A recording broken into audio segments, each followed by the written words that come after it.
대한민국은 지금 그 어느 때보다 비상 상황입니다. 계엄령 선포부터 탄핵 정국까지 정치가 대혼돈에 빠졌고요. 사회는요, 대혼란을 겪고 있습니다. 이렇게 되면 결국 경제에도 영향을 미칠 수밖에 없거든요. 지금 경제에 영향을 미치기 일보 직전입니다. 지금 우리는요, 이 골든타임을 놓치잖아요. 사회 대혼란이 경제로 영향을 미치잖아요. 그러면 대한민국은 진짜로 비상상황이 아니라 하류국가로 떨어질 수 있다는 그런 충격적인 이야기도 나오고 있습니다. 왜 그러느냐? 한국은행은요, 노무현 대통령 때 탄핵하고 박근혜 대통령 때 탄핵하고 윤석열 대통령 때 탄핵은 굉장히 다르다는 거예요. 노무현 대통령 때는 2004년이 중국 경제가 그래도 호황이었다. 그렇기 때문에 한국 경제의 역풍은 불지 않았다. 한국 경제의 위기는 쉽게 넘을 수 있었다. 이렇게 이야기합니다. 그러나 박근혜 대통령 때도 실질적으로 말입니다. 2016년 반도체 상승 사이클이 계속이 되면서 경제 위기를 막았다. 그렇지만 윤석열 대통령 때 탄핵은 다른 문제다. 지금 중국 경제가 둔화되고 있는 상황이고요. 미국도 자국우선주의 내지는 보호무역주의로 관세 폭탄을 예고하고 있는 겁니다. 다시 말해서 외풍이 엄청나다는 거예요. 이것은요, 지금까지 우리가 경험하지 못한 위기로도 발전할 수 있다. 이런 얘기를 하고 있습니다. 그래서 매일경제도 지금 긴급제안을 내놨습니다.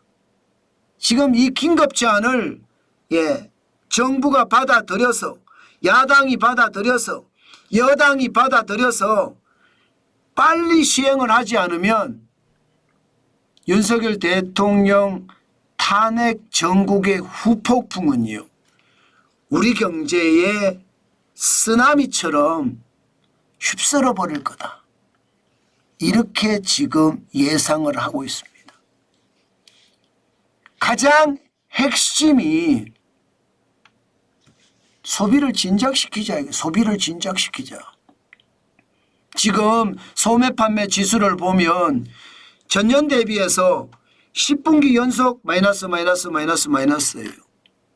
10분기 연속이면 2년 6개월입니다. 2년 6개월 동안 사람들은 지갑을 꽁꽁 닫았다는 뜻이에요. 문제는 2024년 4분기도 만만치 않습니다. 10월에도 말입니다. 마이너스 0.8이 됐거든요.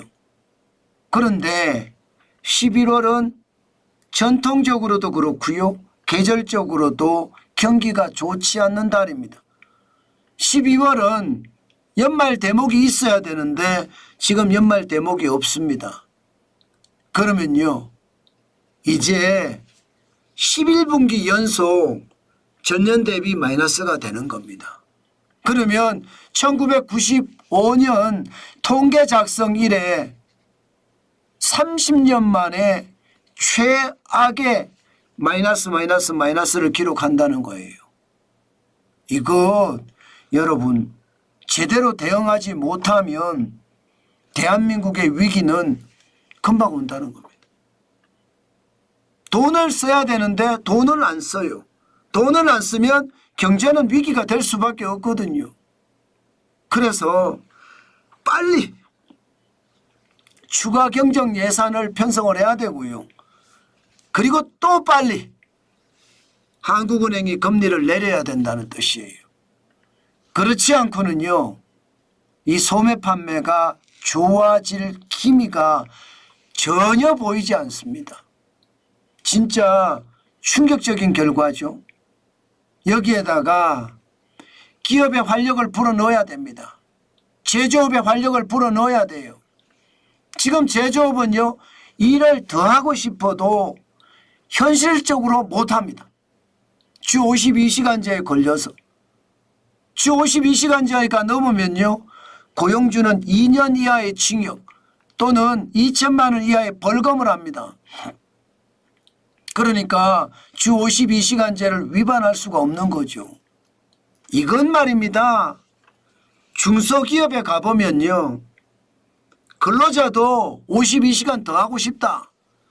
사장도 52시간 더 해야 된다.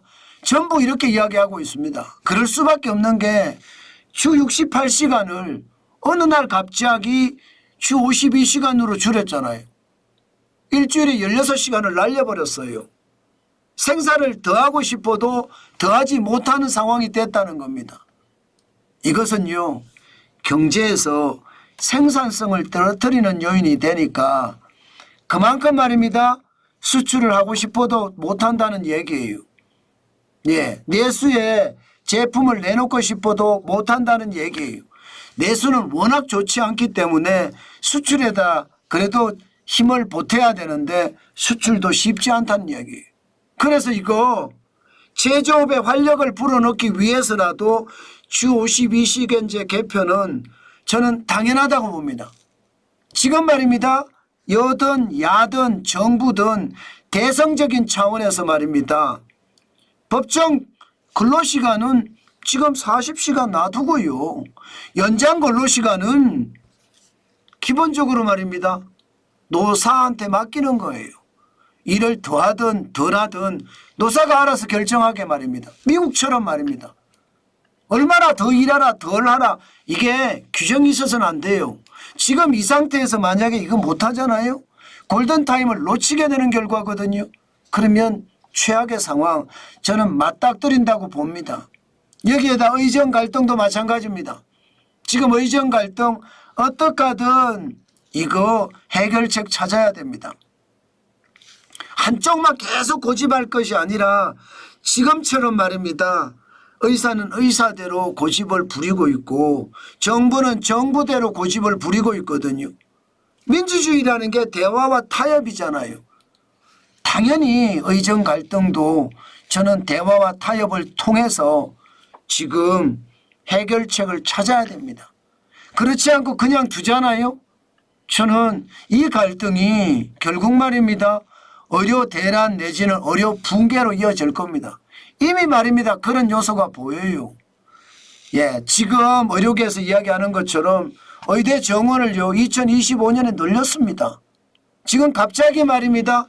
의대 정원을 줄이자 지금 벌써 학사 일정이 시작이 됐기 때문에 2025년도는 어떻게 하지 못한다고 하더라도 2026년을 의사와 정부가 그리고 민간 국민이 참여하면서 이거 합의를 도출하면 좋거든요.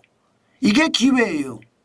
이거 지금 의정 갈등이 사실 우리나라에는 크나큰 위기가 저는 있다고 보거든요. 지금 잠복해 있어서 그렇지 이 위기는요 반드시 해결돼야 될 위기입니다. 그렇게 따지면 3대 어떤 핵심 탄핵 적응국을 극복하기 위한 방법 저는 당연히 해야 된다고 봅니다. 내수 진작, 제조업 지원, 의정 갈등 해결 이게 당장 시급하다는 거예요.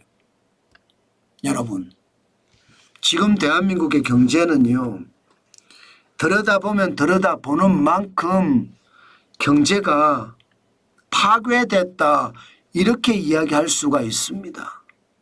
때문에 추가 경정 예산을 가지고 내수를 진작시키는 거 금리 인하를 해서 내수를 진작시키는 거 당연히 필요하고요. 또 대한민국은 제조 강국이라고 했습니다. 주 52시간제를 획기적으로 완화해야 됩니다. 그러면서 징벌적 규제도 해제해야 해요. 그래야 생산성이 올라가고 대한민국 경제가 한 걸음 한 걸음 이 어려운 가운데서도 올라갈 수 있습니다. 자칫 말입니다. 여야 정이 합의가 되지 않는다면 지금은 추락할 수도 있는 대한민국이 극복하지 못하는 경험하지 못한 위기를 맞을 수 있는 그런 시기가 지금입니다. 지금이 마지막 기회입니다. 지금 기회를 못 살리잖아요. 저는 대한민국의 위기는 어쩔 수 없는 피할 수 없는 운명이라고 생각합니다. 이 위기가 결국 대한민국에게 최악의 시나리오를 쓰게 할 겁니다. 정치적 갈등이 사회적 혼란으로 지금 확실히 만들어졌고요. 이게 경제를 휩쓸어버리는 쓰나미가 되잖아요. 그러면 대한민국은 골든타임을 놓칠 뿐만 아니라 대한민국의 크나큰 위기도 자초한다. 저는 그렇게 생각합니다. 그래서 지금이 마지막 위기라고 이야기하는 것 반드시 대한민국은요. 모든 국민들도 그렇고요. 또 국가 지도자들도 그렇고요. 합심해서 이 위기를 극복하는 것 굉장히 중요합니다. 포퓰리즘이 중요한 게 아니에요. 지금 포퓰리즘으로 돈 풀겠다. 이게 진짜 중요한 거 아닙니다. 지금 돈 풀잖아요. 그럼 무슨 문제가 생기느냐. 이게 여러분 물가가 또 올라가요. 안 그래도 환율이 높은 상태에서 돈을 풀어요. 저는 진짜 최악의 베네수엘라의 어떤 상황을 맞을 수도 있다고 생각합니다. 때문에 경제를 잘 들여다보고 왜 지금 우리 경제가 이렇게 됐는지를 제대로 진단한 다음에 지금 강력하게 추진해야 된다는 것. 저는 바로 이 말씀을 드리고 싶습니다. 지금 대한민국은요. 곳곳에 위기입니다. 이 위기를 제대로 극복하지 못하잖아요. 저는 그러면 우리가 상상하지 못한 위기가 저는 반드시 만들어질 거다 이렇게 생각합니다. 그만큼 어렵다는 뜻입니다.